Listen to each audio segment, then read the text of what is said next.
ನನ್ನ ಜೀವನದ ಅಲೆಗಳನ್ನು ಪುಟಿದ್ದರೂ ಕೂಡ ಮತ್ತೆ ನನಗೆ ಪುನರ್ಜನ್ಮವನ್ನು ಕೊಟ್ಟಿದೆಯಾ ತಂದೆ. ಇವತ್ತು ನನ್ನ ಕೈ ಹಿಡಿದ ಪತಿ ರವಿ ಬರ್ತಾ ಇದ್ದಾರೆ.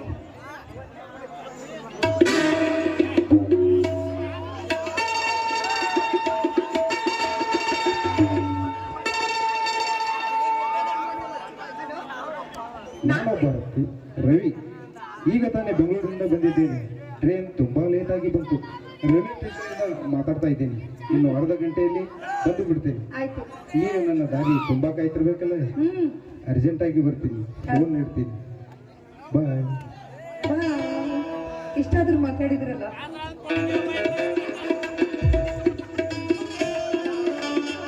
ಫೋನಿಗೆ ಸಹ ಮುದ್ದು ಕೊಡ್ತಾರೆ. ಇಲ್ಲಿ ಕೆಲವೇ ಕ್ಷಣಗಳಲ್ಲಿ ನನ್ನ ರವಿ ಬಂದೇ ಬರ್ತಾರೆ.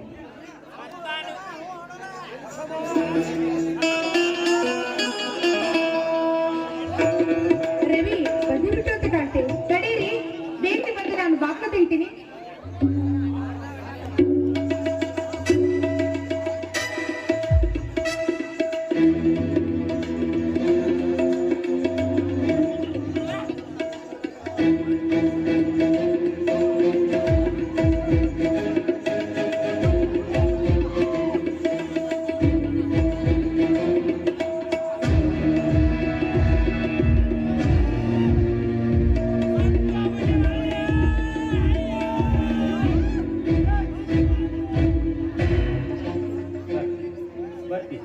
ಚೆನ್ನಾಗಿದ್ದೀಯಾ ಮಾರ್ತಿ? ಹಾ, ನಾನ್ ಚೆನ್ನಾಗಿದ್ದೀನಿ. ನೀವು ಚೆನ್ನಾಗಿ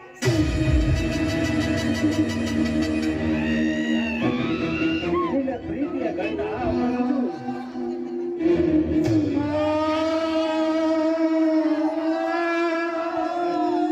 ಮಾರ್ತಿ, ನೀನು ಚೆನ್ನಾಗಿದ್ದೀಯಾ?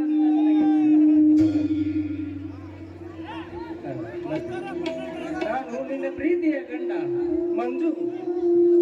ಅಂದ್ರೆ ನೀವು ಸಾಯಲಿಲ್ಲ ಮಾರ್ತಿ. ಶತ್ರುಗಳು ನಮ್ಮ ಪಡೆಯ ಮೇಲೆ ಬಾಂಬಿಸಿದಾಗ ಸಿಡಿದು ಬಂದ ಬಾಂಬಿನಿಂದ ನನ್ನ ತಲೆಗೆ ಬಲವಾಗಿ, ಆಗ ನಾನು ಅಲ್ಲೇ ಪ್ರಜ್ಞೆ ತಪ್ಪಿ ಬಿದ್ದು ಸಾವಿರಾರು ಜನ ಸೈನಿಕರ ಅಂತ್ಯಕ್ರಿಯೆಯಲ್ಲಿ ಮಂಜೂನು ಇದ್ದಾನೆ ಅಂತ ತೀರ್ಮಾನ. ಆಗ ಯಾರು ಪುಣ್ಯಾತ್ಮರು ನನ್ನನ್ನು ಕರೆದುಕೊಂಡು ಹೋಗಿ ಆಸ್ಪತ್ರೆಗೆ ಸೇರಿಸಿ ಚಿಕಿತ್ಸೆ ಕೊಡಿಸಿದರು. ಆಗ ನೀನಾರು, ನಿನ್ನ ಊರ್ಯಾವುದು, ನಿನ್ನ ಹೆಸರೇನೆಂದು ಕೇಳಿದರೆ ಹೇಳುವ ಪ್ರಶ್ನೆ ಕೂಡ ನನಗಿರಲಿಲ್ಲವಂತೆ ಮಾರ್ತಿ. ನನಗೆ ಕೆಲವು ದಿನಗಳ ನಂತರ ಪ್ರಜ್ಞೆ ಬಂತು. ಪ್ರಜ್ಞೆ ಬಂದಾಕ್ಷಣ ನಿನ್ನ ಮುಖ ನೋಡಬೇಕೆಂಬ ಹಂಬಲದಿಂದ ಓಡೋಡಿ ಬಂದೆ ಮಾರ್ತಿ, ಓಡೋಡಿ.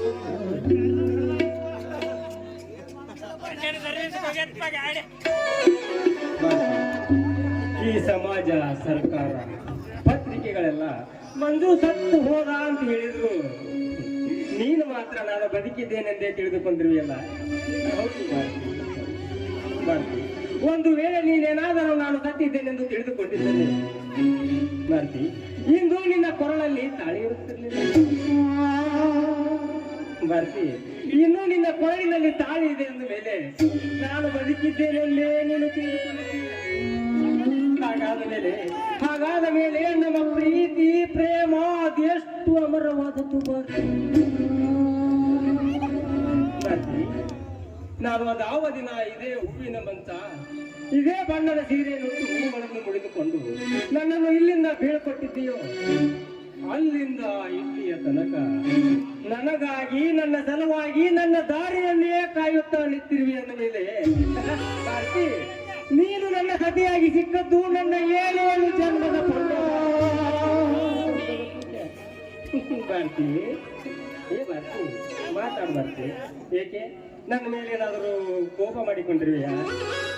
ನನ್ನ ಗಂಡ 3 ವರ್ಷಗಳಾದ್ರೂ ಇನ್ನೂ ಬರಲಿಲ್ಲ. ಅಲ್ಲೇ ಯಾವುದಾದರೂ ಒಂದು ಹೆಣ್ಣು ನೋಡಿ ಮದುವೆ ಮಾಡಿಕೊಂಡಿರ್ಬೋದೆಂದು ತಿಳಿದುಕೊಂಡು ಇಲ್ಲ ಮಾರ್ತಿ, ಇಲ್ಲ, ನಾನು ಅಂತ ಕೆಲಸ ಮಾಡಿಲ್ಲ ಮಾರ್ತಿ. ಯಾಕಂದ್ರೆ ನೀನು ಅಂತ ಕೆಲಸ ಮಾಡಿಲ್ಲ ಅಂದ ಬಳಕ ನಾನು ಯಾಕೆ ಮಾಡ್ಲಿ ಮಾರ್ತಿ?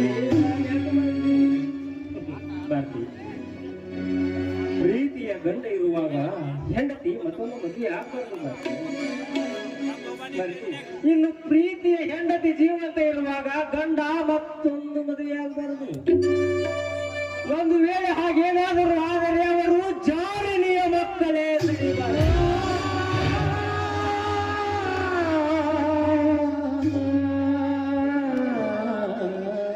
ಯಾಕೆ ಬರ್ತಿ? ನಾನು ಇಷ್ಟೊಂದು ಮಾತನಾಡ್ತಾ ಇದ್ರು ನೀನದೇಕೋ ಮೌನವಾಗಿರ್ಲಿಲ್ಲ. ಮಾತಾಡ್ ಬರ್ತಿ, ಮಾತಾಡಿ. ಮಂಜು, ಈಗ ನಾನೇನಂತ ಮಾತಾಡ್ಲಿ ಮಂಜು?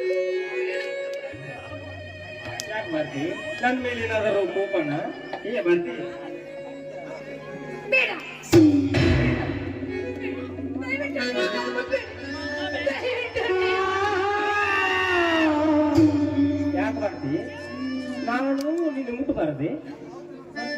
ಈ ಸಾವಿರಾರು ಜನರ ಸನ್ಮುಖದಲ್ಲಿ ಅಗ್ನಿ ಸಾಕ್ಷಿಯಾಗಿ ನಿನ್ನ ಕೊರಳಿಗೆ ತಾಳಿ ಕಟ್ಟಿದ ಗಂಡ ಕಣೆ ನಾನು. ನನಗೆ ನಿನ್ನ ಮುಟ್ಟುವ ಹಕ್ಕು ಇಲ್ವೇ? ನಿನ್ನ ಗಂಡನಲ್ಲವೇ? ಬರ್ತಿ, ಹೇಳ್ಬಾರ್ತಿ? ಮಂಜು, ನನ್ನ ಗಂಡ ನೀನು ಹೌದು, ಆದ್ರೆ ನಿನ್ನ ಹೆಂಡತಿ ನಾನಲ್ಲ.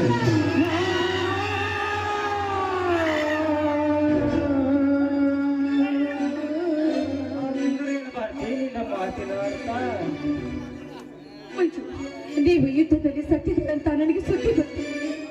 ಜನರ ಕೂಗಾಡಿದರು.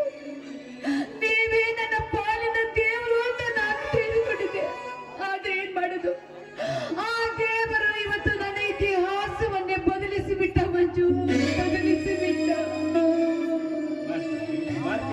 ಈಗಾದಿದ್ದಾದರೂ ಏನೇ, ನಾನೀಗ ಮರಳಿ ಬಂದಿರುವುದನ್ನ ಸಂತೋಷ ಪಡಬಾರ್ದು. ಅದಕ್ಕೆ ಹೇಗೆ ಇಷ್ಟೊಂದು ದುಃಖಿಸುತ್ತಿರುವೆಯಾ?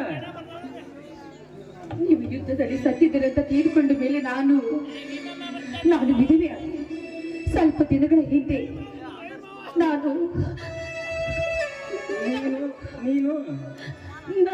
ಮತ್ತೊಂದು ಮದುವೆ ಆದೆ.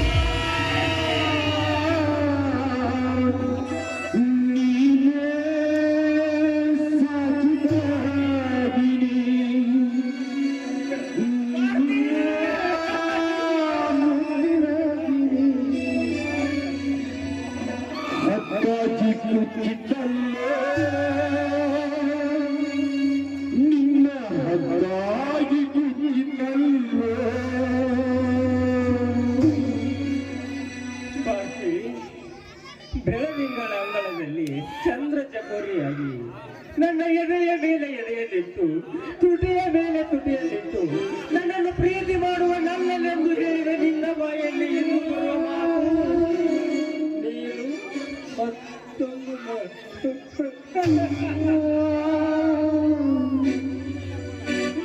ಭಾಷಿ ಹೂವಾಗಿ ಅರಳಿದ ಮೇಲೆ ಮಕರಂದ ಇರುವ ತುಂಬಿ ದೇವರು ನೀವೇ ಎಂದು ಹೇಳಿ ನನ್ನ ಈ ಭಾವಚಿತ್ರವನ್ನು ಎದೆಯಲ್ಲಿಟ್ಟು ಪ್ರೋದಿಸುವ ಪ್ರಿಯಕರನಿಗೆ ಎಂದು ಹೇಳುವ ನೀ ಮಾತು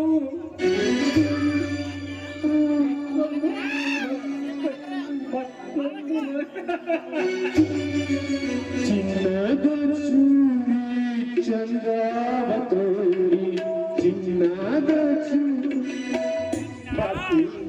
ವೀರ ಧೀರ ಸೂರ ದೇಶ ಪ್ರೇಮಿ ಎಂದು ಹೇಳಿ ಈ ನಿನ್ನ ಗಂಡನನ್ನು ರಣರಂಗಕ್ಕೆ ಕಳುಹಿಸಿ ಮರಳಿ ಬಂದ ಗಂಡನಿಗೆ ಈಗ ನೀನು ಹೇಳುತ್ತಿರುವ ಮಾತು ಮತ್ತೊಂದು ಮದುವೆಯಾಗಿದ್ದೇನೆಂದು ಹೇಳುತ್ತಿರುವೆಯಲ್ಲ ಭಾರತಿ.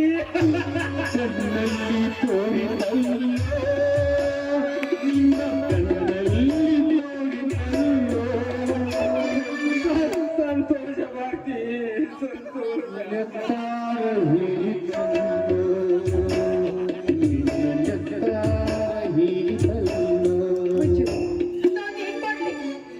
ನೀವು ಸತ್ತಿದ್ದೀರಿ ಅಂತ ತಿಳಿದುಕೊಂಡು ನಾನು ಮತ್ತೊಂದು ಮದುವೆ ಮಾಡಿಕೊಂಡು ಬಿಟ್ಟೆ ಅಷ್ಟೇ.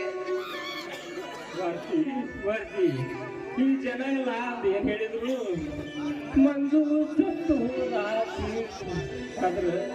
ಆದ್ರೆ ನಾನಂದು ಸಾಯಲಿಲ್ಲ ಭಾರತಿ, ಅಂದು ಸಾಯಲಿಲ್ಲ ಭಾರತಿ. ಈಗ ನೀನಾಡಿದ ಮಾತು ಕೇಳಿ ಬದುಕಿದ್ದು ಸತ್ಯವಾಗಿ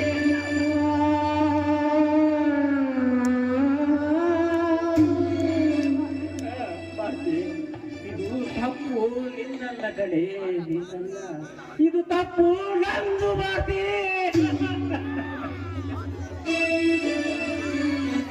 ನಾನು ನನ್ನವರು ನನ್ನ ಹಿತೈಷಿಗಳೆಂದು ತಿಳಿದು ನಿನ್ನ ಕೊರಳಿಗೆ ತಾಳಿ ಕಟ್ಟಿ ನಿನಗೆ ಸತ್ಯ ಸ್ಥಾನ ಕೊಟ್ಟೆನಲ್ಲ ಅದು ನನ್ನ ತಪ್ಪು ಭಾರತಿ, ಅದು ನನ್ನ ತಪ್ಪು. ಮಾಮ, ನಿಮಗೆ ಕೋಪ ಬಂದರೆ ನನ್ನ ಕತ್ತಿಗೆ ಕೊಂದಾಕ್ಬಿಡಿ. ಆದ್ರೆ ದಯವಿಟ್ಟು ಛತ್ರಿ ದೋಸೆ ನೀಡುವ ಮಾತುಗಳನ್ನು ಮಾತ್ರ ಮಾತಾಡಬೇಡಿ ಮಾಮ, ಮಾತಾಡಬೇಡಿ. ಭಾರತಿ, ನಿನ್ನ ಕತ್ತು ಹಿತಿಗೆ ಕೊಲೆ ಮಾಡಿ ನಾನಾವ ಪಾಪಕ್ಕೆ ಗುರಿಯಾಗಲಿ ಭಾರತಿ. ಭಾರತಿ, ನೀನಿನ್ನು ಸಂಸಾರ ಮಾಡಬೇಕಾದವಳು, ಈ ಸಮಾಜವನ್ನು ಸುಧಾರಣೆ ಮಾಡಬೇಕಾದವಳು ಭಾರತಿ. ಭಾರತಿ, ನೀನು ಬೇಕಾದ್ರೆ ನನ್ನ ಕತ್ತು ಹಿತಿಗೆ ಕೊಲೆ ಮಾಡಿಬಿಡು ಭಾರತಿ. ಯಾಕಂದ್ರೆ ನಾನು ಹೆಂಡತಿಯ ಪ್ರೀತಿ ಅರಿಯದ ಸಂಸಾರ ಮಾಡಲಾರದ ಸನ್ಯಾಸಿ. ನನ್ನ ಕತ್ತು ಹಿತಿಗೆ ಕೊಲೆ ಮಾಡಿದ್ರೆ ನಿನಗೆ ಸ್ವರ್ಗನಾದ್ರೂ ಸಿಗ್ತದ ಭಾರತಿ. ಈಗ ನಾನು ಮಾಡಿದ ತಪ್ಪಿಗಾಗಿ ನೀವು ಏನೇ ಶಿಕ್ಷೆ ಕೊಟ್ಟರು ಸಹ ನಾನು ಅನುಭವಿಸಲು ಸದಸ್ಯ ತಿಳಿದಿದ್ದೀನಿ.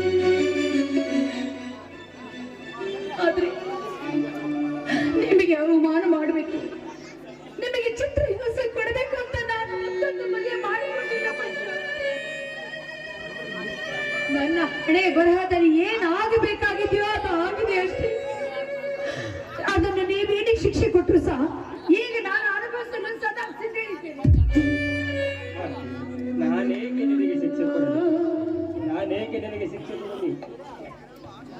ಹಾ ಭಾರತಿ, ನೀನು ನನಗೊಂದು ಮಾತು ನಡೆಸಿಕೊಡ್ತೀನಿ ಅಂತ ವಚನ ಕೊಡು ಭಾರತಿ. ಒಂದು ಮಾತಿಗೆ 100 ಮಾತು ಕೇಳಿ, ಬೇಕಾದ್ರೆ ನಾನು ನನ್ನ ಪ್ರಾಣ ಸಹ ಕೊಡಲು ಸದಾ ಸಿದ್ಧರಿದ್ದೇನೆ.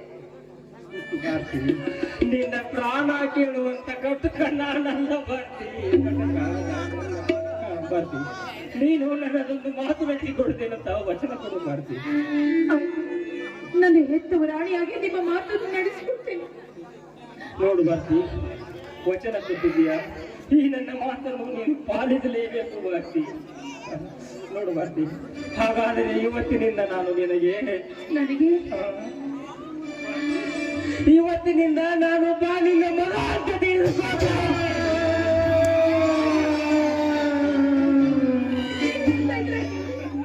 ಹೌದು ಭಾರತಿ, ನಾನು ನಿಮಗೆ ತಾಯಿಯಾಗಬೇಕೆ? ಅನಿವಾರ್ಯ ಭಾರತಿ, ಅನಿವಾರ್ಯ. ಭಾರತಿ, ಏನು ಮಾಡುವುದು? ನಿನ್ನ ಗಂಡನಾಗಿ ನಿನ್ನೊಂದಿಗೆ ಸಂಸಾರ ಮಾಡುವ ಪುಣ್ಯ ಅಂತೂ ನಾನು ಪಡೆದುಕೊಂಡು ಬರಲಿಲ್ಲ ಭಾರತಿ, ಪಡೆದುಕೊಂಡು ಬರಲಿಲ್ಲ. ಕನಿಷ್ಠ ಪಕ್ಷ ನಿನ್ನ ಮಗನಾಗಿ ನಿನ್ನ ಸೇವಾ ಮಾಡಿದ್ರ ಪುಣ್ಯ ಬರ್ತತಿ ಅಂತ ತಿಳ್ಕೊಂಡೆ ತಾಯಿ.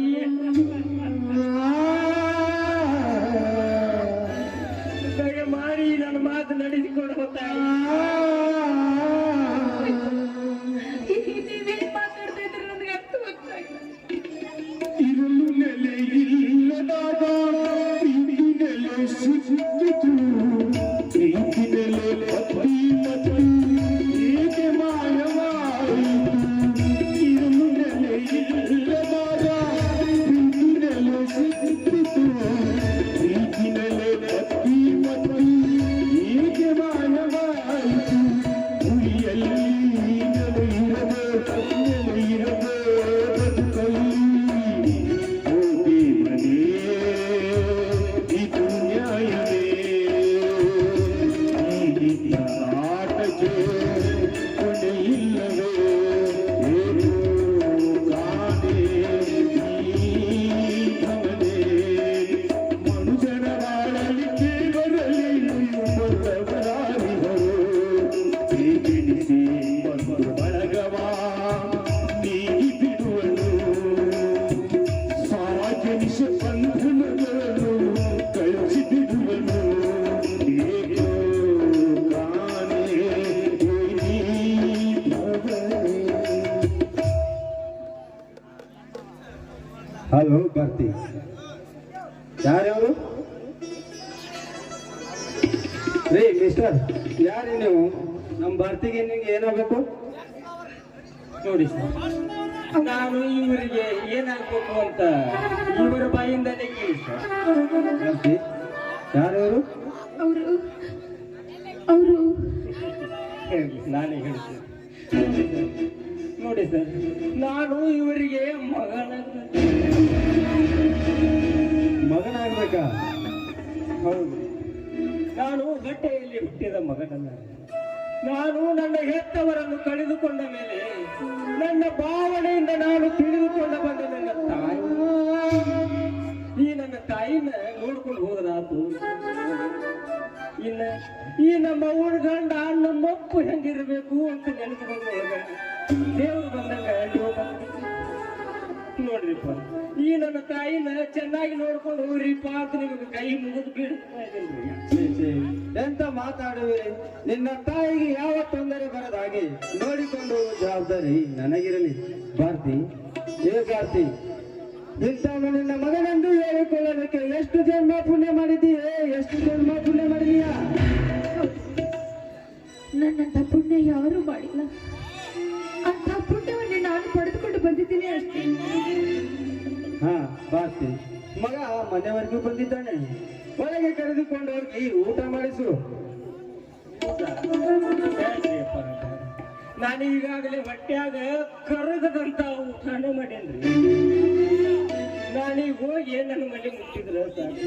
ನೋಡ್ರಿ ಸಾಹೇಬ್ರ, ನಿಮಗ ಮತ್ತೊಮ್ಮೆ ಕೈ ಮುಗಿದ್ರು ಬೇಡ್ಕೊತೇನ್ರಿ, ಈ ನನ್ನ ತಾಯಿನ ಚೆನ್ನಾಗಿ ನೋಡ್ಕೊಂಡು ಹೋಗ್ರಿಪ್ಪ. ನಾನಿನ್ನ ಬರ್ತೇನ್ರಿಪ್ಪ.